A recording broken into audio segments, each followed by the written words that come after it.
नमोऽस्तु सूर्याय सहस्ररश्मये सहस्रशाखान्वितसम्भवात्मने सहस्रयोगोद्भवभावभागिने सहस्रसङ्ख्यायुगधारिणे नमः।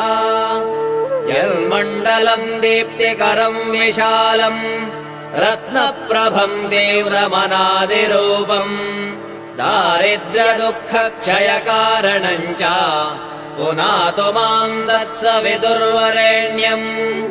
यन्मण्डलम् देवगणैः सुपूजितम् विप्रैस्तुतम् भावनमुक्तिकोविदम् तम् देवदेवम् प्रणमामि सूर्यम् पुनातु माम् तत्सवितुर्वरेण्यम्। यन्मण्डलम् ज्ञानघनम् त्वगम्यम् त्रैलोक्यपूज्यम् त्रिगुणात्मरूपम् समस्ततेजोमय दिव्यरूपम् पुनातु माम् तत्सवितुर्वरेण्यम्। यन्मण्डलम् गूढमतिप्रबोधम् धर्मस्य वृद्धिम् कुरुते जनानाम् यत्सर्वपापक्षयकारणम् च पुनातु माम् तत्सवितुर्वरेण्यम्। यन्मण्डलम् व्याधिविनाशलक्षम् यदृग्यजुस्सामसु सम्प्रगीतम् प्रकाशितम् येन च भूर्भुवः स्वः पुनातु माम् तत्सवितुर्वरेण्यम्। यन्मण्डलम् वेदविदो वदन्ति गायन्ति यच्चारणसिद्धसङ्घाः यद्योगिनो योगजुषाम् च सङ्घाः पुनातु माम् तत्सवितुर्वरेण्यम्।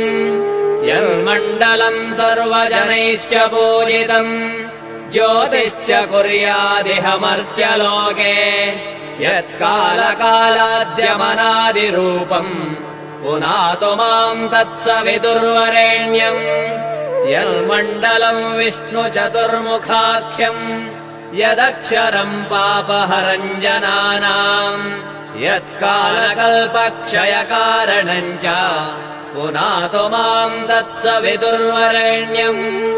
यन्मण्डलम् विश्वसृजम् प्रसिद्धम् उत्पत्तिदक्षप्रलयप्रगल्भम् यस्मिन् जगत्संहरतेऽखिलम् च पुनातु माम् तत्सवितुर्वरेण्यम्।